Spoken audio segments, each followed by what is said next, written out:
নাম ওমর, পদবী ফারুক। পিতার নাম খাত্তাব ইবনে নোফায়েল, মাতা হান্তামা বিনতে হিশাম। জন্ম কোরাইশ বংশের বনু আদি গোত্রে। পিতা খাত্তাব ছিলেন কোরাইশ বংশের একজন বিশিষ্ট ব্যক্তি। মাতা হান্তামা কোরাইশ বংশের বিখ্যাত সেনাপতি হিশাম ইবনে মুগিরার কন্যা। ইসলামের শ্রেষ্ঠ সেনাপতি খালিদ বিন ওয়ালিদ রাদিয়াল্লাহু তাআলা আনহু ছিলেন হযরত ওমর রাদিয়াল্লাহু তাআলা আনহুর মামাতো ভাই। জাহিলি যুগে মক্কার জাবালে আকিব এর পাদদেশে ছিল বনু আদি গোত্রের বসতি। এখানেই ছিল হযরত ওমরের বাসস্থান। ইসলামী যুগে ওমর রাদিয়াল্লাহু তাআলা আনহুর নাম অনুসারে এই জাবালে আকিব পাহাড়টির নামকরণ করা হয় জাবালে ওমর, অর্থাৎ ওমরের পাহাড়। রসুল আল্লাহ সাল্লাল্লাহু আলাইহি সাল্লাম এর জন্মের ১৩ বছর পর হযরত ওমরের জন্ম। তার মৃত্যুও হয় রসুল পাক সাল্লাল্লাহু আলাইহি সাল্লামের ওফাতের ১৩ বছর পর। তবে তার জন্ম ও ইসলাম গ্রহণের সন সম্পর্কে ঐতিহাসিকদের মধ্যে মতভেদ রয়েছে। বিভিন্ন গ্রন্থের বর্ণনা অনুসারে হযরত ওমরের গায়ের রং ছিল উজ্জ্বল গৌরবর্ণ। টাক মাথা, গণ্ডদেশ মাংসহীন, ঘন দাড়ি, গোফের দুপাশ লম্বা ও পুরু, আর শরীর ছিল দীর্ঘ আকৃতির। হাজারো মানুষের মধ্যে দাঁড়ালেও তাকে সবার থেকে লম্বা দেখা যেত। হযরত ওমরের জন্ম, শৈশব, কৈশোর সম্পর্কে খুব বেশি তথ্য পাওয়া যায় না। তবে এতটুকু জানা যায় তিনি ছিলেন একজন একরোখা স্বভাবের বালক। তিনি মক্কার নিকটবর্তী দাজনান নামক স্থানে পিতার ওট চড়াতেন। নিজের খেলাফতকালে তিনি একবার এই মাঠ অতিক্রম করছিলেন। তখন সঙ্গীদের কাছে বাল্যকালের স্মৃতিচারণ করে তিনি বলেছিলেন, এমন এক সময় ছিল যখন আমি পশমি জামা পরে এই মাঠে প্রখর রোদে পিতা খাত্তাবের ওট চড়াতাম। খাত্তাব ছিলেন একজন কঠোর আর নিরস ব্যক্তি। ক্লান্ত হয়ে আমি একটু বিশ্রাম নিলে তিনি আমাকে নির্দয়ভাবে মারধর করতেন। কিন্তু আজ আমার এমন দিন এসেছে, এক আল্লাহ ছাড়া আমার উপর কর্তৃত্ব করার আর কেউ নেই। যৌবনের প্রারম্ভেই হযরত ওমর তৎকালীন অভিজাত আরবদের অবশ্য শিক্ষণীয় বিষয়াদি যেমন যুদ্ধবিদ্যা, কুস্তি, বক্তৃতা, বংশতালিকা শিক্ষা ইত্যাদি বিষয় আয়ত্ত করেন। বংশতালিকা বা নসবনামা বিদ্যা তিনি লাভ করেন উত্তরাধিকার সূত্রে। তার পিতা ও পিতামহ উভয়ে ছিলেন এই বিদ্যায় বিশেষ পারদর্শী। ওমর ছিলেন তার যুগের একজন শ্রেষ্ঠ কুস্তিগীর। আরবের উকাজ মেলায় তিনি কুস্তি লড়তেন। আল্লামা জুবিয়ানি বলেছেন, ওমর ছিলেন এক মস্ত বড় পালোয়ান। তাছাড়া ওমর ছিলেন জাহিলি আরবের একজন বিখ্যাত ঘোড়সওয়ার। আল্লামা জাহিজ বলেছেন, ওমর ঘোড়ায় চলে মনে হতো ঘোড়ার চামড়ার সাথে তার শরীর মিশে গেছে। হযরত ওমরের মধ্যে কাব্য প্রতিভাও ছিল। তৎকালীন খ্যাতনামা কবিদের প্রায় সব কবিতা তার মুখস্থ ছিল। বাগ্মিতা ছিল তার সহজাত গুণ। হযরত ওমর রাদিয়াল্লাহু তাআলা আনহু ছিলেন মক্কার গুটি কয়েক শিক্ষিত ব্যক্তিদের একজন। বালাজুরি লিখেছেন, রাসূল করিম সাল্লাল্লাহু আলাইহি সাল্লাম নবুয়ত প্রাপ্তির সময় গোটা কোরাইশ বংশে মাত্র ১৭ জন ব্যক্তি লেখাপড়া জানতেন। তাদের মধ্যে ওমর ছিলেন একজন। ব্যবসা বাণিজ্য ছিল তৎকালীন আরব সমাজে অত্যন্ত সম্মানজনক পেশা। ওমর রাদিয়াল্লাহু তাআলা আনহুও ব্যবসা শুরু করেন এবং তাতে যথেষ্ট উন্নতিও করেন। ব্যবসা উপলক্ষে অনেক দূর দেশে তিনি গমন করেন এবং বহু জ্ঞানী গুণী ব্যক্তির সাথে মেলামেশার সুযোগ তার হয়েছিল। মাসুদি বলেন, ওমর রাদিয়াল্লাহু তাআলা আনহু জাহিলি যুগে ইরাক, সিরিয়ায় ব্যবসা উপলক্ষে ভ্রমণে যেতেন। ফলে আরব ও আজমের অনেক রাজা বাদশার সাথে তার পরিচয় ছিল। শিবলি নোমানি বলেন, জাহিলি যুগেই ওমরের সুনাম সমগ্র আরবে ছড়িয়ে পড়েছিল। এ কারণে কোরাইশরা তাকে দূতের দায়িত্বে নিয়োগ করত। অন্য কোনো গোত্রের সাথে কোনো বিষয়ে বিরোধ সৃষ্টি হলে বিষয়টি নিষ্পত্তির জন্য তাকেই দূত হিসেবে পাঠানো হতো। ওমর রাদিয়াল্লাহু তাআলা আনহুর ইসলাম গ্রহণের ঘটনাটি ছিল অত্যন্ত চিত্তাকর্ষক। তার চাচাতো ভাই যায়েদ ছিলেন দ্বীনে হানিফের অনুসারী। তিনি কোরাইশদের পৌত্তলিক ধর্মে বিশ্বাস করতেন না, বরং তিনি আল্লাহর একত্ববাদে বিশ্বাস করতেন। তবে ইসলামের দাওয়াত পাওয়ার আগেই তিনি মারা যান। যায়েদের কল্যাণে তার পরিবারে আল্লাহর একত্ববাদের বিষয়টি আগে থেকেই খুব বেশি আলোচিত ছিল। এরই মধ্যে যখন রাসূল পাক সাল্লাল্লাহু আলাইহি সাল্লাম ইসলামের প্রচার শুরু করলেন, তখন এই পরিবারটির মধ্যে যায়েদের পুত্র সাঈদ রাদিয়াল্লাহু তাআলা আনহু সর্বপ্রথম ইসলাম গ্রহণ করেন। সাঈদ রাদিয়াল্লাহু তাআলা আনহু সম্পর্কে ছিলেন ওমরের চাচাতো ভাইয়ের ছেলে, অর্থাৎ ওমরের ভাতিজা। অন্যদিকে সাঈদের সাথে আবার ওমরের বোন ফাতিমার বিবাহ হয়। সেই হিসেবে সাঈদ ছিলেন হযরত ওমরের ভগ্নিপতি। স্বামীর সাথে ফাতিমাও ইসলাম গ্রহণ করেন। ওমরের বংশের আরও একজন বিশিষ্ট ব্যক্তি নাইম ইবনে আবদুল্লাহ রাদিয়াল্লাহু তাআলা আনহুও ইসলাম গ্রহণ করেছিলেন। এমনকি ওমরের আপন বড় ভাই যায়েদ ইবনুল খাত্তাবও গোপনে ইসলাম গ্রহণ করেছিলেন। তবে কুরাইশদের অত্যাচারের ভয়ে তারা কেউ মুখ খুলতেন না। ফলে ওমর এ ব্যাপারে কিছুই জানতে পারেননি। তবে বনু আদি গোত্রের কিছু দাসদাসী ও নিম্ন শ্রেণীর মানুষ ইসলাম গ্রহণ করেছিল, যা জনসম্মুখে প্রকাশ হয়ে গিয়েছিল। এই সংবাদ পেয়ে ওমর খুবই ক্ষিপ্ত হয়ে ওঠেন এবং ওই দাসদাসীদেরকে বেধড়ক মারধর করেন। ওমর নিজে ইসলামের ব্যাপারে খুব বেশি কিছু জানতেন না, আর জানার ব্যাপারে খুব একটা আগ্রহ তার মধ্যে ছিল না, যে কারণে ইসলামের নবী কি বলেন, তার কথাগুলো ভালো কি মন্দ, সে ব্যাপারে ওমর কোনো মন্তব্য করতেন না। অন্যদিকে কুরাইশরা যে পৌত্তলিক ধর্মে বিশ্বাসী ছিল, সে ব্যাপারেও ওমর খুব একটা আগ্রহী ছিলেন বা শ্রদ্ধাশীল ছিলেন তাও নয়, যে কারণে মক্কায় ইসলামের প্রচার প্রসারে ওমরের তেমন কোনো প্রতিক্রিয়া ছিল না। কিন্তু ওমর শঙ্কিত ছিলেন অন্য একটি বিষয়ে। তিনি এই নতুন ধর্ম প্রচারের ফলে কুরাইশদের মধ্যে একটি অবক্ষয়, একটি ভাঙন দেখতে পান। তিনি দেখতে পান কুরাইশ যুবকেরা পিতামাতার অবাধ্য হয়ে পড়ছে। পিতামাতার নিষেধাজ্ঞা সত্ত্বেও তারা মুহাম্মদের ধর্মে যোগ দিচ্ছে। এ নিয়ে পরিবারগুলোতে ভয়ানক সংকট দেখা দিচ্ছে। দাস দাসীরা মনিবদেরকে অমান্য করছে, মনিবদের শাসন বারণ সত্ত্বেও নতুন ধর্ম গ্রহণ করছে। সর্বোপরি তিনি দেখতে পান কুরাইশ গোত্রের মানুষেরা দুটি দলে বিভক্ত হয়ে পড়ছে। তারা নিজেদের মধ্যে বিবাদে জড়িয়ে পড়ছে। কুরাইশদের মধ্যে যে ঐতিহাসিক ঐক্য ও সংহতি ছিল, যে ঐক্য আরবে তাদের শ্রেষ্ঠত্ব প্রতিষ্ঠিত করেছিল, সেই ঐক্য ক্রমেই ভেঙে পড়ছে। আর এই অবক্ষয়ের কারণ হিসেবে ওমর দায়ী করেন একমাত্র নবী মুহাম্মদ সাল্লাল্লাহু আলাইহি সাল্লামকে। সময়ের ব্যবধানে যখন এই সমস্যাগুলো চরম আকার ধারণ করল, তখন একদিন মেজাজি স্বভাবের ওমরের মাথায় রক্ত উঠে যায়। তিনি নিজের ঘরে যেয়ে তলোয়ার হাতে রওনা হয়ে যান আল্লাহর নবীকে হত্যা করার উদ্দেশ্যে। ওমর যখন খোলা তরবারি হাতে হন্তদন্ত হয়ে এগিয়ে চলেছেন, তখন পথিমধ্যে নাইম ইবনে আবদুল্লাহর সাথে তার সাক্ষাৎ হয়। আমরা আগেই বলেছি, নাইম রাদিয়াল্লাহু তাআলা আনহু গোপনে ইসলাম গ্রহণ করেছিলেন। তিনি কৌতূহলবশত জানতে চান, হে ওমর, কোথায় যাচ্ছ? ওমর বলেন, যাচ্ছি মুহাম্মদের রফাদফা করতে। তার কারণে কুরাইশরা আজ ধ্বংস হতে চলেছে। নাইম রাদিয়াল্লাহু তাআলা আনহু বলেন, ওমর, তুমি কি মনে করো তুমি মুহাম্মদকে হত্যা করলে তার গোত্র বনু হাশিম তোমাকে ছেড়ে দেবে? মনে রেখো, তারাও তোমাকে হত্যা করবে। হযরত ওমর তখন বলেন, মুহাম্মদ আর আমার এই দুইজনের মৃত্যুর মধ্য দিয়ে যদি কুরাইশদের মধ্যে শান্তি ফিরে আসে, তবে সেটাই হোক। নাইম রাদিয়াল্লাহু তাআলা আনহু দেখলেন একগুঁয়ে স্বভাবের ওমরকে কিছুতেই ফেরানো যাচ্ছে না। তখন তিনি ওমরের মনোযোগ নবী মুহাম্মদ সাল্লাল্লাহু আলাইহি সাল্লাম থেকে অন্যদিকে সরানোর জন্য বললেন, ওমর, মুহাম্মদের চিন্তা বাদ দাও, আগে নিজের ঘর সামলাও। তুমি কি শোনোনি তোমার বোন ফাতেমা আর তার স্বামী সাঈদ দুজনেই মুহাম্মদের ধর্মগ্রহণ করেছে? নাইমের মুখে এমন কথা শুনে মাথা গরম ওমর যেন আরও ক্ষিপ্ত হয়ে গেলেন। রাগে উন্মত্ত হয়ে তিনি হনহন করে নিজের বোনের ঘরের উদ্দেশ্যে রওনা হয়ে গেলেন। ওমর ছুটলেন তার বোন ভগ্নিপতির বাড়ির দিকে। বাড়ির দরজায় তার করাঘাত পড়ল। বাড়িতে তখন বোন ভগ্নিপতি ছাড়াও আরও একজন অবস্থান করছিলেন। তার নাম খাব্বাব রাদিয়াল্লাহু তাআলা আনহু, যিনি আরও অনেক আগেই ইসলাম গ্রহণ করেছিলেন এবং পবিত্র কোরআনের ব্যাপারে বেশ দক্ষ হয়ে উঠেছিলেন। খাব্বাব রাদিয়াল্লাহু তাআলা আনহু তখন সাঈদ ও ফাতিমাকে কোরআনের আয়াত পাঠ করে শোনাচ্ছিলেন এবং তাদেরকে ইসলামের মৌলিক বিষয়গুলো শিক্ষা দিচ্ছিলেন। দরজার বাইরে ওমরের গলার আওয়াজ পেয়ে তারা তিনজনেই ভয় পেয়ে যান এবং খাব্বাব রাদিয়াল্লাহু তাআলা আনহু অন্য একটি ঘরে আত্মগোপন করেন। অতঃপর দরজা খুলে দিলে ঘরে প্রবেশ করেই ওমর জানতে চান, তোমাদের এখানে গুনগুন আওয়াজ শুনছিলাম, এটা কিসের আওয়াজ? মূলত খাব্বাব রাদিয়াল্লাহু তাআলা আনহু যখন কোরআন পাঠ করছিলেন, দরজার বাইরে থেকে ওমর তা শুনতে পেয়েছিলেন। তবে ফাতিমা ও সাঈদ বিষয়টি গোপন রাখতে চাইলেন এবং বললেন, আমরা নিজেদের মধ্যে কথা বলছিলাম। ওমর তখন বললেন, আমি যা শুনলাম তা কি সত্য? তোমরা কি ধর্ম ত্যাগ করেছ? তোমরা কি পিতৃপুরুষের ধর্ম ত্যাগ করেছ? তোমরা নাকি মুহাম্মদের ধর্ম গ্রহণ করেছ? তখন ভগ্নিপতি সাঈদ রাদিয়াল্লাহু তাআলা আনহু বললেন, তোমার ধর্ম ছাড়া অন্য কোথাও যদি সত্য থাকে, তুমি কি করবে ওমর? এমন জবাব শুনে ওমর বুঝলেন তিনি যা শুনেছেন তা সত্য বটে। অগ্নিশর্মা ওমর সহসাই আপন ভগ্নিপতির উপর ঝাঁপিয়ে পড়লেন এবং তাকে বেদম প্রহার করতে শুরু করলেন। ফাতিমা নিজের স্বামীকে বাঁচাতে এগিয়ে এলে রকচটা ওমর তার বোনকেও আঘাত করলেন। এতে ফাতিমার মুখ রক্তাক্ত হয়ে গেল। ফাতিমা তখন চিৎকার করে বললেন, হ্যাঁ, আমরা ইসলাম গ্রহণ করেছি।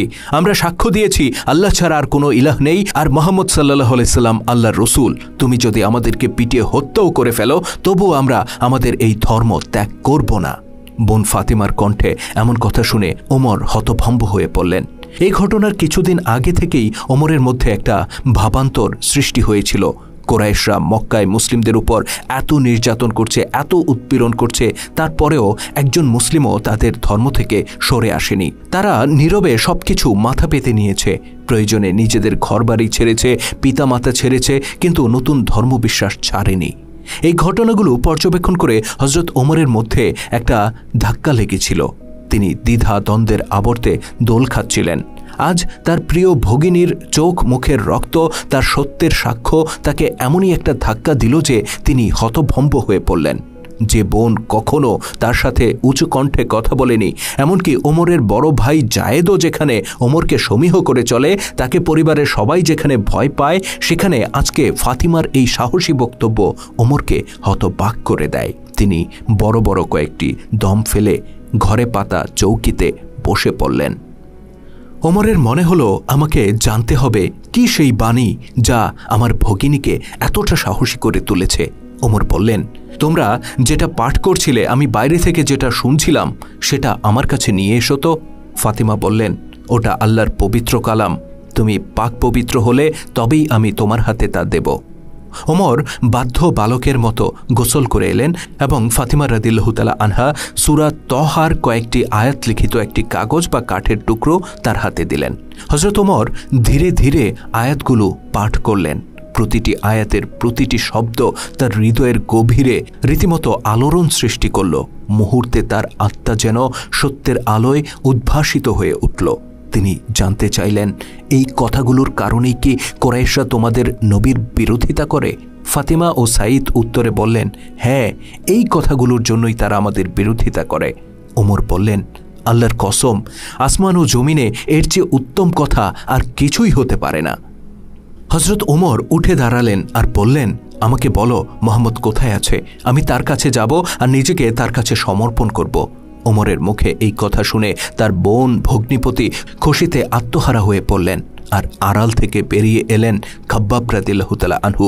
ওমর বললেন, ও খাব্বাব, তুমি তাহলে তখন এই বাক্যগুলো পাঠ করছিলে? খাব্বাব রাদিয়াল্লাহু তাআলা আনহু বললেন, হ্যাঁ। সুসংবাদ নাও ওমর, গত বৃহস্পতিবার আল্লাহ নবী তার প্রভুর কাছে দোয়া করে বলেছিলেন, ইয়া আল্লাহ, ওমর ইবনুল খাত্তাব কিংবা আমর ইবনে হিশাম, এই দুইজনের একজনকে তুমি কবুল করো, তাদের যে কোনো একজনকে দিয়ে ইসলামকে শক্তিশালী করো। আমার মনে হয় আল্লাহ তার নবীর দোয়া কবুল করেছেন। তিনি তোমাকে দিয়ে ইসলামকে শক্তিশালী করার সিদ্ধান্ত নিয়েছেন। খাব্বাব রাদিয়াল্লাহু তাআলা আনহু আরও বললেন, রাসূল সাল্লাল্লাহু আলাইহি সাল্লাম এখন সাফা পাহাড়ের পাদদেশে দারুল আরকামে আছেন। তুমি সেখানে গেলে তাকে অবশ্যই পাবে। ওমর রাদিয়াল্লাহু তাআলা আনহু যখন দারুল আরকামে পৌঁছলেন, তখন রাসূল সাল্লাল্লাহু আলাইহি সাল্লামের চাচা হামজা রাদিয়াল্লাহু তাআলা আনহু সহ আরও কয়েকজন সাহাবী ওই বাসায় পাহারারত ছিলেন। তলোয়ার হাতে ওমরকে এগিয়ে আসতে দেখে অন্য সাহাবীরা ভয় পেয়ে গেলেন, কিন্তু কুরাইশদের বীর হামজা রাদিয়াল্লাহু তাআলা আনহু বললেন, খাত্তাবের পুত্রকে ভেতরে আসতে দাও। যদি সে ভালো কিছু চিন্তা করে আসে তাহলে তা তার জন্য কল্যাণকর হবে, আর যদি মন্দ কোনো নিয়ত নিয়ে এখানে আসে তাহলে তার তলোয়ার দিয়েই আমি তাকে হত্যা করব। অতঃপর ওমর রাদিয়াল্লাহু তাআলা আনহুকে গৃহে প্রবেশ করতে দেয়া হলো। তাকে যখন রাসূল সাল্লাল্লাহু আলাইহি সাল্লামের কাছে নিয়ে যাওয়া হলো, তখন উপস্থিত সবাইকে অবাক করে দিয়ে ওমর রাদিয়াল্লাহু তাআলা আনহু বললেন, ইয়া রাসূলুল্লাহ, আমি আপনার উপর ঈমান এনেছি। আমি সাক্ষ্য দিচ্ছি আল্লাহ ছাড়া কোনো ইলাহ নেই, আর আপনি মুহাম্মদ তার প্রেরিত রাসূল। হযরত ওমর রাদিয়াল্লাহু তাআলা আনহুর এই ঘোষণায় উপস্থিত সাহাবীদের মধ্যে যেন আনন্দের লহরী বয়ে গেল। তারা খুশিতে একে অপরকে আলিঙ্গন করলেন এবং ওমর রাদিয়াল্লাহু তাআলা আনহুকে তার নতুন বিশ্বাসে স্বাগত জানালেন। এটা ছিল আনুমানিক নবুওয়াতের ৬ষ্ঠ বছরের ঘটনা। ইমাম জুহরি বর্ণনা করেন, রাসূলুল্লাহ সাল্লাল্লাহু আলাইহি সাল্লাম দারুল আরকামে প্রবেশের পর ওমর ইসলাম গ্রহণ করেছিলেন। তার পূর্বে নারী পুরুষ সর্বমোট ৪০ অথবা ৪০-এর কিছু বেশি লোক ইসলাম গ্রহণ করেছিলেন। হযরত ওমর রাদিয়াল্লাহু তাআলা আনহুর ইসলাম গ্রহণে ইসলামের ইতিহাসে এক নতুন অধ্যায়ের সূচনা হয়। যদিও তখন পর্যন্ত 40 থেকে 50 জন লোক ইসলাম গ্রহণ করেছিলেন এবং তাদের মধ্যে হযরত হামজাও ছিলেন, তথাপি তখনও নিজেদেরকে মুসলিম হিসেবে প্রকাশ্যে ঘোষণা করা খুব ঝুঁকিপূর্ণ ছিল। কিন্তু হযরত ওমরের ইসলাম গ্রহণের সাথে সাথে এই অবস্থার পরিবর্তন হয়। কুরাইশদের যে নেতৃবৃন্দ ইসলামের বিরুদ্ধে সবচেয়ে বেশি ষড়যন্ত্র করত, ওমর রাদিয়াল্লাহু তাআলা আনহু তাদের সবার কাছে যে নিজেকে মুসলিম হিসেবে প্রকাশ্যে ঘোষণা দিলেন, তিনি কাউকেই পরোয়া করলেন না। এমনকি তিনি অন্য সাহাবীদেরকে সাথে নিয়ে প্রকাশ্যে কাবা ঘরে যে নামাজ আদায় করলেন। এই ঘটনাগুলো ওমর রাদিয়াল্লাহু তাআলা আনহুর ইসলাম গ্রহণের আগ পর্যন্ত কখনো কল্পনাও করা যায়নি। সিরাত ইবনে হিশামে বর্ণিত আছে, ওমর রাদিয়াল্লাহু তাআলা আনহু বলেন, আমি ইসলাম গ্রহণের পর সেই রাতেই চিন্তা করলাম মক্কাবাসীদের মধ্যে রাসূল পাক সাল্লাল্লাহু আলাইহি সাল্লামের সবচেয়ে কট্টর দুশমন কে আছে। আমি নিজে গিয়ে তাকে আমার ইসলাম গ্রহণের কথা জানাবো। আমি মনে করলাম আবু জাহেলই সবচেয়ে বড় দুশমন। সকাল হতে না হতেই আমি তার দরজায় করাঘাত করলাম। আবু জাহেল বেরিয়ে এসে জিজ্ঞেস করল, কি মনে করে? আমি বললাম, আপনাকে একথা জানাতে এসেছি যে আমি আল্লাহ ও তার রসুল মুহাম্মদ সাল্লাল্লাহু আলাইহি সাল্লামের প্রতি ঈমান এনেছি এবং তার আনিত বিধান ও বাণীকে মেনে নিয়েছি। এই কথা শোনা মাত্র সে আমার মুখের উপর দরজা বন্ধ করে দিল এবং বলল, আল্লাহ তোকে কলঙ্কিত করুক এবং যে সংবাদ নিয়ে তুই এসেছিস তাকেও কলঙ্কিত করুক। উল্লেখ্য যে আবু জাহেল ছিল ওমর রাদিয়াল্লাহু তাআলা আনহুর আপন মামা। এই প্রথমবারের মতো মক্কার পৌত্তলিক শক্তি ইসলামের পক্ষ থেকে প্রকাশ্য চ্যালেঞ্জের সম্মুখীন হল। সাঈদ ইবনে মুসাইব বলেন, ওমরের ইসলাম গ্রহণের পর মক্কায় ইসলাম প্রকাশ্য রূপ নেয়। আব্দুল্লাহ ইবনে মাসুদ রাদিয়াল্লাহু তাআলা আনহু বলেন, ওমর ইসলাম গ্রহণ করেই কুরাইশদের সাথে ঝগড়া আরম্ভ করে দিলেন। শেষ পর্যন্ত তিনি কাবায় নামাজ পড়ে ছাড়লেন। আমরাও সকলে তার সাথে নামাজ পড়েছিলাম। সোহাইব ইবনে সিনান রাদিয়াল্লাহু তাআলা আনহু বলেন, ওমরের ইসলাম গ্রহণের পর আমরা কাবার পাশে জটলা করে বসতাম, কাবা তাওয়াফ করতাম। আমাদের সাথে কেউ খারাপ ব্যবহার করলে আমরা তার প্রতিশোধ নিতাম এবং আমাদের উপর যে কোনো আক্রমণ প্রতিহত করতাম। এসব ঘটনার প্রেক্ষিতে রাসূল সাল্লাল্লাহু আলাইহি সাল্লাম তাকে ফারুক উপাধিতে ভূষিত করেছিলেন, কেননা তার কারণেই ইসলাম ও কুফরের মধ্যে প্রকাশ্য বিরোধ সৃষ্টি হয়েছিল। রাসূল সাল্লাল্লাহু আলাইহি সাল্লাম বলেছেন, ওমরের জিহ্বা ও অন্তঃকরণে আল্লাহ তাআলা সত্যকে স্থায়ী করে দিয়েছেন, তাই সে ফারুক। আল্লাহ তার দ্বারা সত্য ও মিথ্যার মধ্যে পার্থক্য করে দিয়েছেন। মূলত হযরত ওমর রাদিয়াল্লাহু তাআলা আনহু ছিলেন অত্যন্ত দুঃসাহসী ব্যক্তি। ইসলাম গ্রহণের আগে থেকেই তিনি সাহসী ছিলেন তা বলার অপেক্ষা রাখে না, কিন্তু ইসলাম গ্রহণের পর তার সেই সহজাত সাহসের সাথে যুক্ত হয়েছিল ঈমানের উদ্দীপনা আর জৌলুস, আর তখন তিনি হয়ে উঠেছিলেন মৃত্যু ভয়হীন অসীম সাহসী এক ব্যক্তি। তার এই সাহস আর উদ্দীপনা অপরাপর সাহাবীদেরকেও বহুগুণে উজ্জীবিত করেছিল এবং তাদেরকেও সাহসী করে তুলেছিল। মক্কায় হযরত ওমর রাদিয়াল্লাহু তাআলা আনহু এরকম দুঃসাহসের পরিচয় আরও একবার দিয়েছিলেন হিজরতের সময়। মক্কায় মুশরিকদের অত্যাচারে জর্জরিত হয়ে শেষ পর্যন্ত রাসূল সাল্লাল্লাহু আলাইহি সাল্লাম তার সাহাবীদেরকে নিয়ে মদিনায় হিজরতের সিদ্ধান্ত নেন। রাসূল সাল্লাল্লাহু আলাইহি সাল্লাম তার সাথীদেরকে ধীরে ধীরে মদিনায় চলে যাওয়ার নির্দেশ দেন, কিন্তু কুরাইশরা তাতে বাধা হয়ে দাঁড়ায়। তারা বৈঠকে মিলিত হয়ে সিদ্ধান্ত নেয় মুসলিমদেরকে মক্কা ছেড়ে মদিনায় ঘাঁটি গাড়তে দেয়া হবে না। তারা সেখানে ঘাঁটি গাড়লে বিষয়টি মক্কার কুরাইশদের জন্য ঝুঁকিপূর্ণ হয়ে উঠবে। কুরাইশদের এই বিরোধিতার মুখে মুসলিমরা গোপনে মক্কা ত্যাগ করতে থাকেন, কেউ রাতের অন্ধকারে, কেউ প্রভাতের আলো ফুটে ওঠার প্রাক্কালে, কেউ বা ভিন্ন কোনো কৌশলে। কিন্তু ওমর তো ওমরই, তিনি লুকিয়ে কিংবা সকলের অগোচরে হিজরত করবেন এরকম পাত্র তিনি ছিলেন না। বরং তিনি সিদ্ধান্ত নিলেন প্রকাশ্য দিবালোকে সকলের সামনে দিয়ে তিনি মদিনার উদ্দেশ্যে রওনা হবেন। যেই চিন্তা সেই কাজ। সমস্ত প্রস্তুতি সম্পন্ন করে হযরত ওমর রাদিয়াল্লাহু তাআলা আনহু কাবা তাওয়াফ করলেন। অতঃপর কুরাইশরা যেখানে আড্ডা দিত সেই আড্ডাখানায় গিয়ে তিনি প্রকাশ্যে ঘোষণা করলেন, আমি মদিনায় যাচ্ছি। যদি কোনো বাপের বেটা থাকে যে তার মাকে পুত্রহারা করতে চায়, সে যেন এই উপত্যকার ওই পারে আমার সামনে গিয়ে দাঁড়ায়। এমন চ্যালেঞ্জ ছুড়ে তিনি সোজা মদিনার পথে রওনা হলেন। কিন্তু ওমর রাদিয়াল্লাহু তাআলা আনহুর এই চ্যালেঞ্জ গ্রহণ করবে এরকম দুঃসাহস কুরাইশদের মধ্যে কারো ছিল না। হিজরতের পর থেকে রসুল করিম সাল্লাল্লাহু আলাইহি সাল্লামের ইন্তেকালের সময় পর্যন্ত হযরত ওমরের কর্মজীবন ছিল প্রকৃতপক্ষে নবী করিম সাল্লাল্লাহু আলাইহি সাল্লাম এর কর্মময় জীবনেরই অংশবিশেষ। আল্লাহর নবীকে যত যুদ্ধ করতে হয়েছিল, যত চুক্তি করতে হয়েছিল, যত নীতি নির্ধারণ করতে হয়েছিল এবং ইসলাম প্রচারের জন্য যত পন্থা অবলম্বন করতে হয়েছিল, তার এমন একটি ঘটনাও নেই যেখানে ওমর রাদিয়াল্লাহু তাআলা আনহুর সক্রিয় অংশগ্রহণ ছিল না।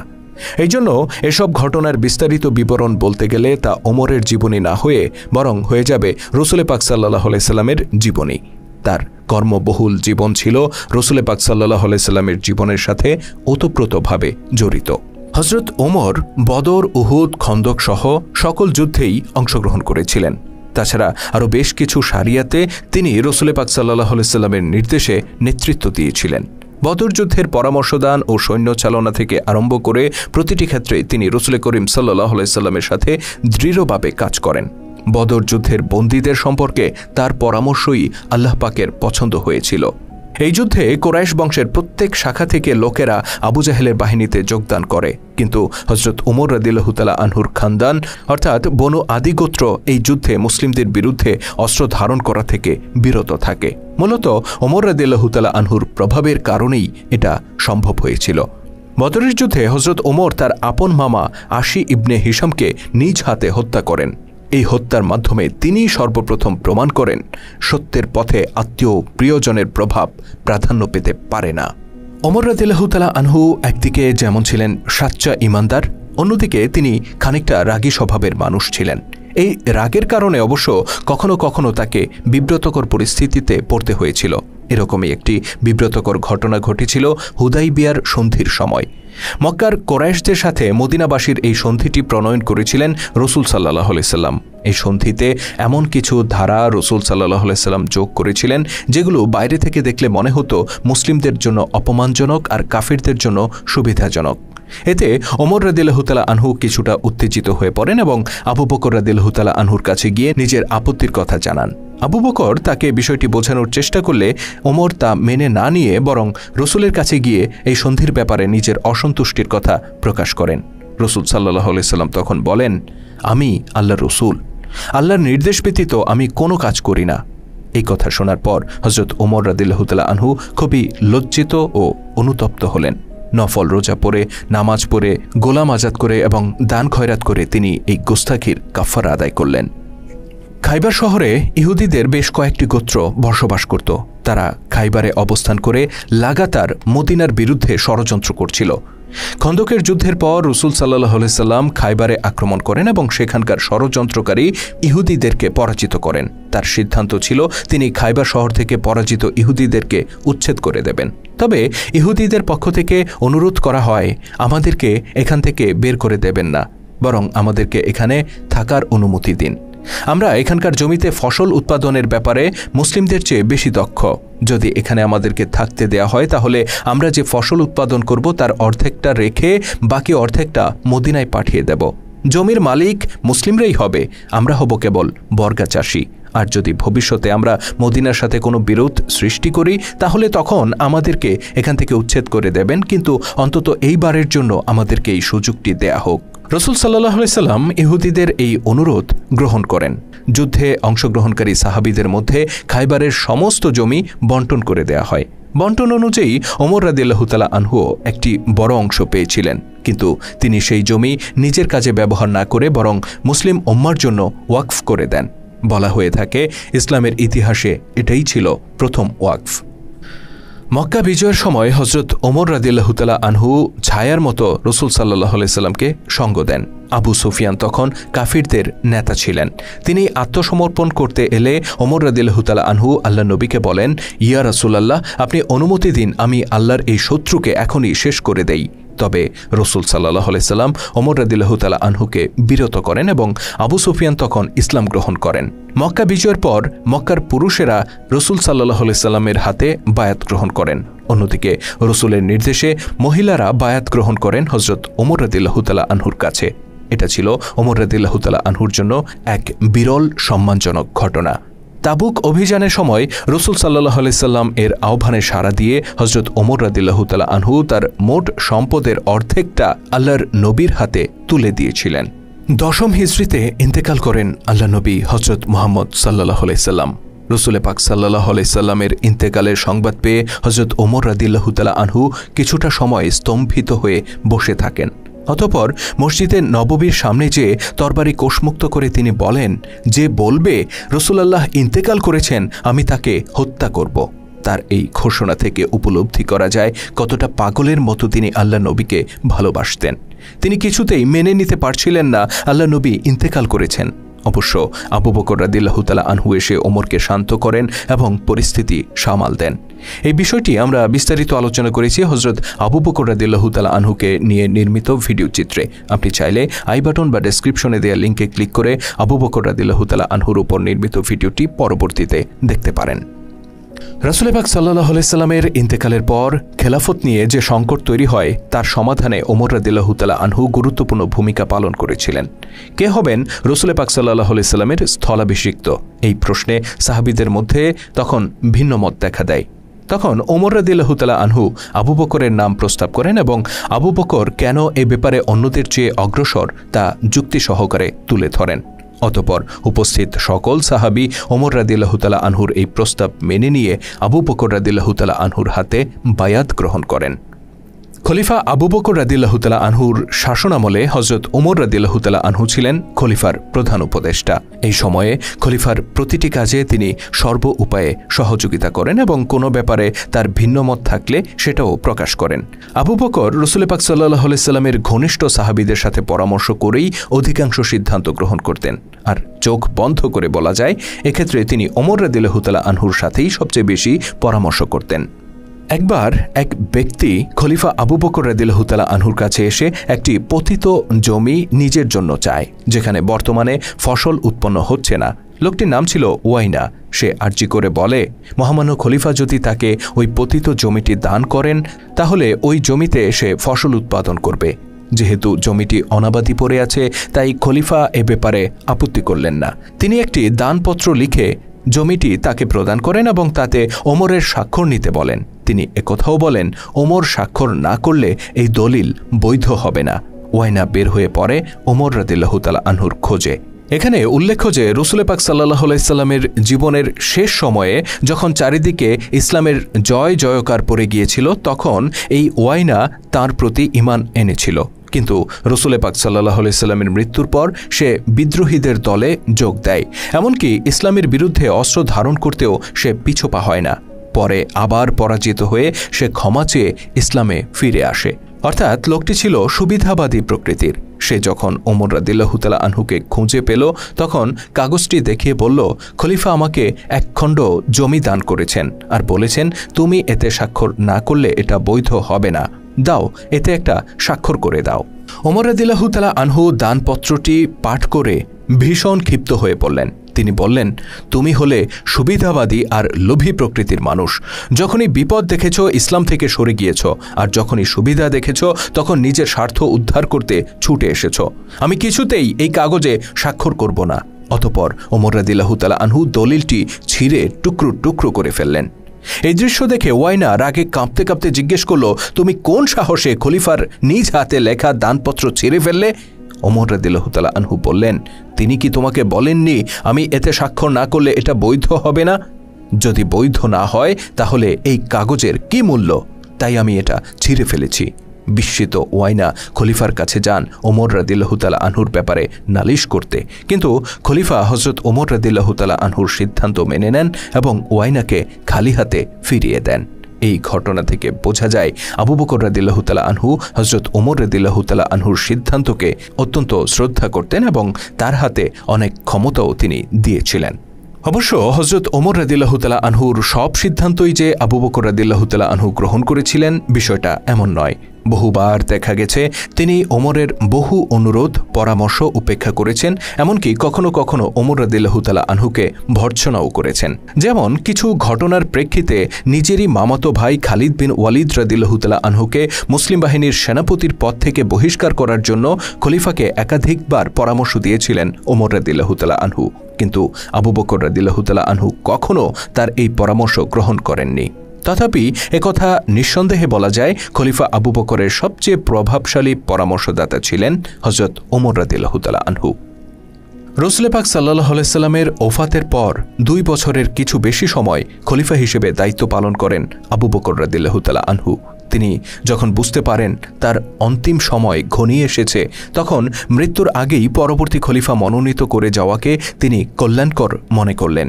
তার দৃষ্টিতে ওমর রাদিয়াল্লাহু তাআলা আনহু ছিলেন খেলাফতের যোগ্যতম ব্যক্তি। তা সত্ত্বেও তিনি বিশিষ্ট সাহাবীদের সাথে এ ব্যাপারে পরামর্শ করা সমীচীন মনে করলেন।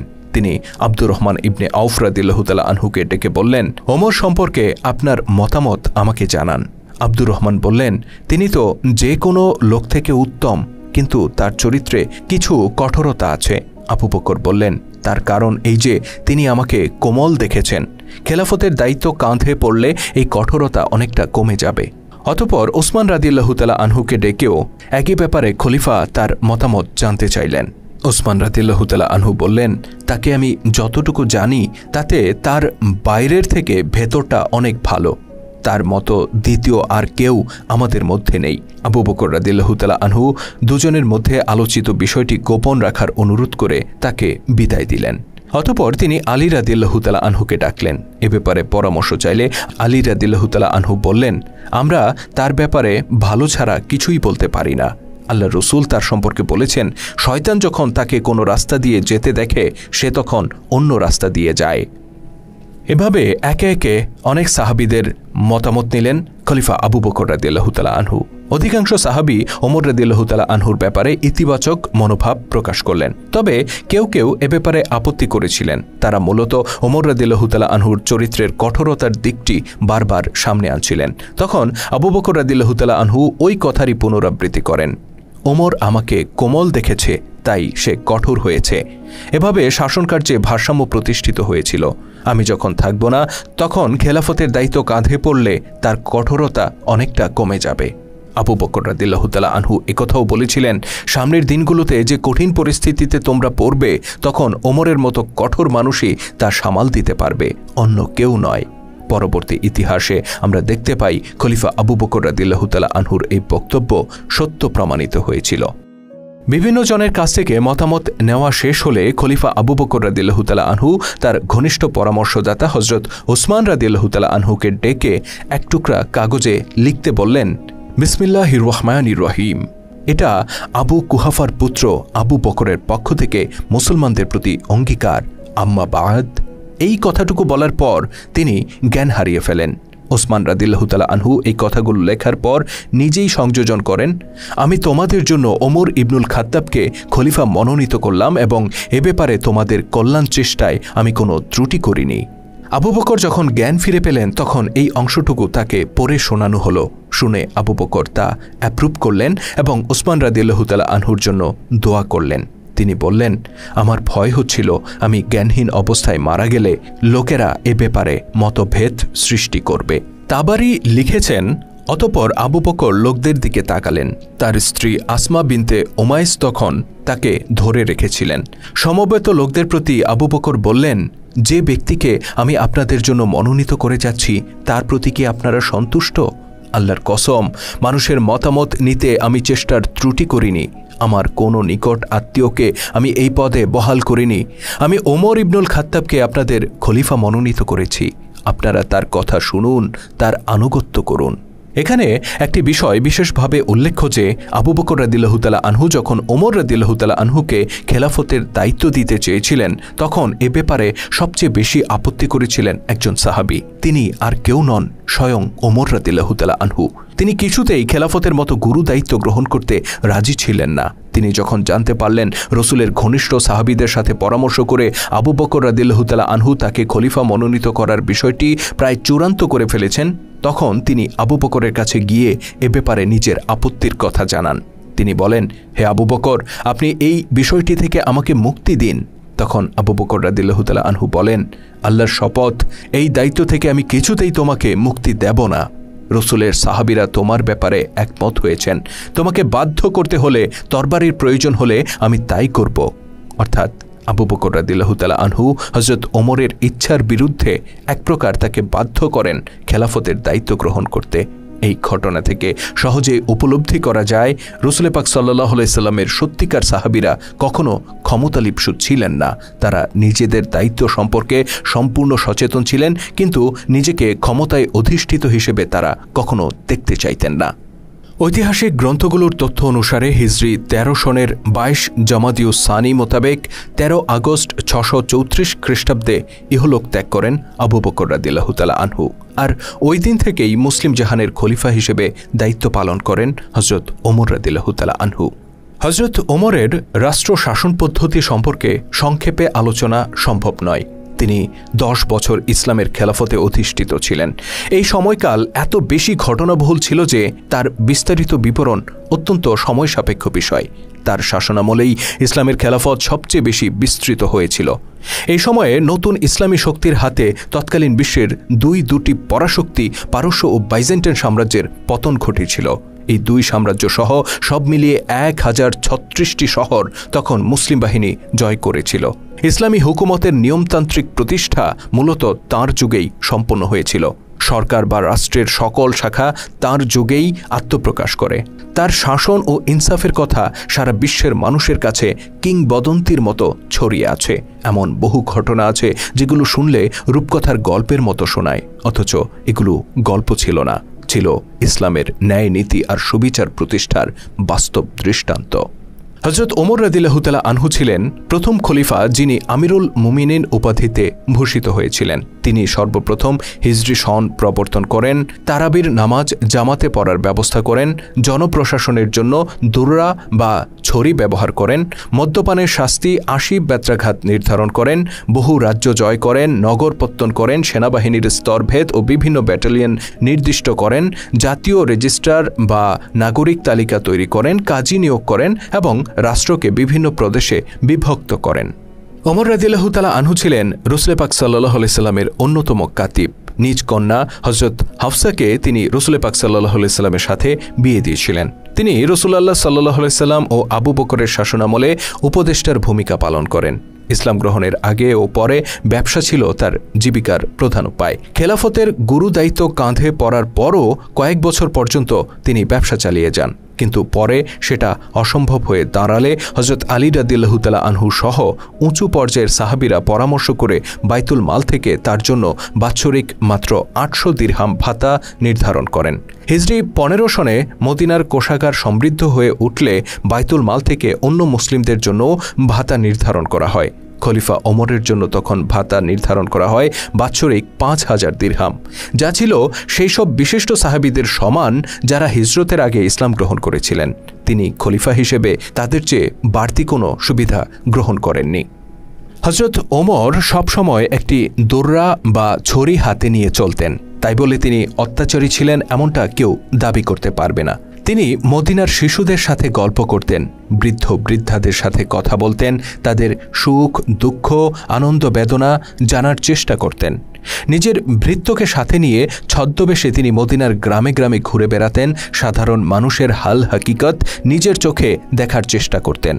একবার তিনি এক ইহুদি বৃদ্ধের অসহায়ত্ব দেখে তার জন্য বাইতুল মাল থেকে সহযোগিতার ব্যবস্থা করলেন।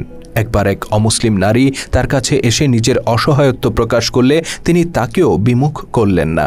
একজন অমুসলিম মিশরীয় নাগরিকের অভিযোগের প্রেক্ষিতে মিশরের তৎকালীন গভর্নর আমর ইবনুল আসের পুত্রকে তিনি প্রকাশ্যে প্রহার করলেন।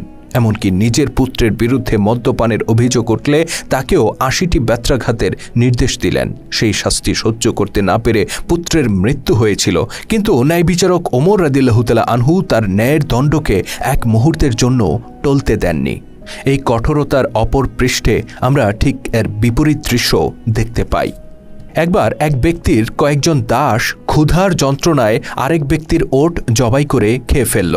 ক্ষতিগ্রস্ত ব্যক্তিটি যখন বিচার দিল তখন খলিফা ওমর সেই দাসদেরকে কোনো সাজা না দিয়ে বরং শাস্তি দিলেন তাদের মনিবকে, যে মনিব ওই দাসদেরকে দিয়ে দিনের পর দিন কঠোর পরিশ্রম করাতো অথচ তাদেরকে ঠিকমতো খেতে দিত না। একবার তিনি মদিনা শহর থেকে দূরে এক নিভৃত পল্লীতে এক হতভাগিনী মাকে দেখলেন ক্ষুধার্ত সন্তানদেরকে শীঘ্রই খাবার প্রস্তুত হয়ে যাবে এমন মিথ্যা প্রতিশ্রুতি দিয়ে উনুনে খালি পাতিলে কেবল পানি জাল দিচ্ছেন। ওমর রাদিয়াল্লাহু তাআলা আনহু তাকে জিজ্ঞেস করলে মা বললেন, বাচ্চাগুলো কান্না করতে করতে এমনিতেই ঘুমিয়ে পড়বে। মুসলিম জাহানের খলিফা এই হৃদয় বিদারক দৃশ্য দেখে কাঁদতে কাঁদতে ছুটলেন মদিনার গোডাউনে। অতঃপর নিজের কাঁধে গমের বস্তা তুলে বৃদ্ধ ওমর ছুটে চললেন সেই নারীর কাছে। ভৃত্য আসলাম বললেন, আমিরুল মুমিনিন, এই বস্তা বয়ে বেড়ানোর মতো শক্তি আপনার নেই, আমাকে দিন, আমি তা বহন করি। ওমর বললেন, কাল হাসরের দিন যখন আমাকে কাঠগড়ায় দাঁড় করানো হবে, সেদিন কি আমার বোঝা তুমি বহন করবে আসলাম? শুনলে মনে হয় এ যেন রূপকথার গল্প, এ যেন স্বর্গ থেকে নেমে আসা কোনো দেব দেবী কিংবা মালায়েকের গল্প। কিন্তু গল্প নয়, এসেই ওমরের ঘটনা, যার কঠোরতার উপমা দিতে গিয়ে আল্লাহ নবী বলেছিলেন, শয়তান যখন তাকে কোনো রাস্তা দিয়ে যেতে দেখে সে অন্য রাস্তা দিয়ে যায়। হায় ওমর, যদি আবার ফিরে আসতেই মর্তের বুকে, যদি আবার ভেঙে দিতে সব মিথ্যার শৃঙ্খল, যদি আবার চুরমার করে দিতে সমস্ত নিপীড়কের রাজত্ব। ইসলামে হজরত ওমর রাদিয়াল্লাহু তাআলা আনহুর সম্মান ও মর্যাদা বর্ণনা করে শেষ করা যাবে না। আল্লাহ ও তার রসুলের নিকট তার স্থান অতি উচ্চে। হজরত আলী রাদিয়াল্লাহু তাআলা আনহু মন্তব্য করেছেন, নবী সাল্লাল্লাহু আলাইহি সাল্লামের পর উম্মতের মধ্যে সর্বোত্তম ব্যক্তি আবু বকর, তারপর ওমর। হজরত আবদুল্লাহ ইবনে মাসুদ রাদিয়াল্লাহু তাআলা আনহু বলেন, ওমরের ইসলাম গ্রহণ ছিল ইসলামের বিজয়, তার হিজরত ছিল আল্লাহর সাহায্য, আর তার খেলাফত ছিল আল্লাহর রহমত। ওমরের যাবতীয় গুণাবলী লক্ষ্য করে রাসূল পাক সাল্লাল্লাহু আলাইহি সাল্লাম বলেছিলেন, আমার পরে কেউ নবী হলে সে হতো ওমর। হজরত ওমর রাদিয়াল্লাহু তাআলা আনহুকে মূল্যায়ন করার ক্ষেত্রে রাসূল পাক সাল্লাল্লাহু আলাইহি সাল্লামের এই একটি মাত্র উক্তি যথেষ্ট বলে আমরা মনে করি। প্রখ্যাত সাহাবী মুগিরা ইবনে শুবা রাদিয়াল্লাহু তাআলা আনহুর একজন দাস ছিল, যার নাম ছিল আবু লুলু ফিরোজ। লোকটি ছিল পারস্যের নাগরিক এবং অন্যান্য পারসিকদের মতো সেও ছিল অগ্নি উপাসক। হজরত ওমর রাদিয়াল্লাহু তাআলা আনহুর নেতৃত্বে মুসলিমরা পারস্য জয় করে নিলে এই লোকটিও মুসলিম হয়ে যায়, কিন্তু তার এই ধর্মান্তরিত হওয়া ছিল লোক দেখানো। সে মনে প্রাণে আগের ধর্মবিশ্বাসেই থেকে যায় এবং পারস্য সাম্রাজ্যের পতনের কারণ হিসেবে ওমর রাদিয়াল্লাহু তাআলা আনহুকে দায়ী করতে থাকে। সে ইসলামের এই মহান খলিফাকে হত্যা করে ইসলামের অকল্পনীয় ক্ষতি করার পরিকল্পনা করতে থাকে। একদিন খলিফা যখন মসজিদে নববীতে ফজরের নামাজ আদায় করছিলেন, তার ঠিক পেছনেই প্রথম সারিতে দাঁড়িয়ে যায় আবু লুলু ফিরোজ। সালাহ কায়েমের সময় কেউ কিছু বুঝে ওঠার আগেই আবু লুলু সামনে এগিয়ে আসে এবং কোমরে লুকিয়ে রাখা খঞ্জরটি বের করে ওমর রাদিয়াল্লাহু তাআলা আনহুকে পরপর কয়েকটি আঘাত করে। এতে গুরুতর আহত হন হজরত ওমর রাদিয়াল্লাহু তাআলা আনহু। আহত হওয়ার তৃতীয় দিনে হিজরি 23 সনের 27 জিলহজ বুধবার তিনি ইন্তেকাল করেন। মৃত্যুর আগে তিনি আলী, ওসমান, আব্দুর রহমান ইবনে আউফ, সাদ বিন আবু ওয়াক্কাস, জোবায়ের ও তালহা রাদিয়াল্লাহু তাআলা আনহু এই 6 জন বিশিষ্ট সাহাবীর উপর দায়িত্ব দিয়ে যান তাদের মধ্য থেকে যে কোনো একজনকে খলিফা নির্বাচন করতে। মৃত্যুকালে তার বয়স হয়েছিল 63 বছর। তার খেলাফতকাল ছিল 10 বছর 6 মাস 4 দিন। নিজের মৃত্যু সজ্জাতেও খলিফা ওমর রাদিয়াল্লাহু তাআলা আনহু ন্যায়ের চরম পরাকাষ্ঠা প্রদর্শন করে যান। সাহাবীদের কেউ কেউ তাকে পরামর্শ দিয়েছিলেন তার পুত্র আবদুল্লাহ ইবনে ওমরকে খলিফা নির্বাচন করতে, কিন্তু যারা এই প্রস্তাব দিয়েছেন তিনি তাদেরকে চরম ভর্ৎসনা করেন। তিনি বরং খলিফা নির্ধারণের জন্য পূর্বোক্ত 6 জন সাহাবীর সমন্বয়ে একটি বোর্ড বা কমিটি গঠন করেন। আমরা আশ্চর্য হই তার এই কমিটির সদস্য নির্বাচনের বিষয়টি খেয়াল করলে। রাসূল পাক সাল্লাল্লাহু আলাইহি সাল্লামের অত্যন্ত প্রিয় 10 জন সাহাবী ছিলেন, যাদেরকে আমরা আশারায়ে মুবাশশারা বলি, যারা ছিলেন জীবিত অবস্থাতেই জান্নাতের সুসংবাদপ্রাপ্ত ব্যক্তি। সেই 10 জন সাহাবীর মধ্যে তখন 8 জন জীবিত ছিলেন। এর মধ্যে খলিফা ওমরকে বাদ দিলে বাকি থাকেন 7 জন। এই 7 জনের মধ্যে আবার একজন ছিলেন খলিফা ওমরের ভগ্নিপতি সাঈদ রাদিয়াল্লাহু তাআলা আনহু, যার কথা এই ভিডিওর শুরুতে আমরা বলেছি। এই সাঈদ রাদিয়াল্লাহু তাআলা আনহুকে বাদ দিয়ে 6 জনের কমিটি গঠন করেন ওমর রাদিয়াল্লাহু তাআলা আনহু। সাঈদ রাদিয়াল্লাহু তাআলা আনহুকে বাদ দেওয়ার কারণ ছিল তিনি ছিলেন ওমর রাদিয়াল্লাহু তাআলা আনহুর নিকটাত্মীয়। খলিফা নির্ধারণের ব্যাপারে ভবিষ্যতে যেন জাতি তার দিকে কোনো প্রশ্নের আঙুল তুলতে না পারে, আল্লাহ ও তার নবীর কাছে যেন তিনি দায়মুক্ত থাকতে পারেন, সেজন্য নিজের পুত্র দূরে থাক, নিজের সেই ভগ্নিপতিকেও কমিটিতে তিনি রাখলেন না, অথচ অন্য 6 জনের মতো তার ভগ্নিপতিও ছিলেন আশারায়ে মুবাশশারার অন্তর্ভুক্ত। আল্লাহ তাআলা ইসলামের এই মহান খাদেমকে জান্নাতের সুউচ্চ মাকাম দান করুন, আমিন। ইসলামের গৌরবময় ইতিহাস নিয়ে নির্মিত ভিডিও চিত্র আমরা ধারাবাহিকভাবে তুলে ধরছি আমাদের চ্যানেলে। আপনি যদি নতুন হয়ে থাকেন তাহলে চ্যানেলটিতে সাবস্ক্রাইব করার অনুরোধ রইল। আর আজকের ভিডিওটি কেমন ছিল কমেন্ট করে জানাতে ভুলবেন না। যদি ভালো লেগে থাকে তাহলে অবশ্যই লাইক ও শেয়ার করে ছড়িয়ে দেওয়ার অনুরোধ রইল। আল্লাহ হাফেজ।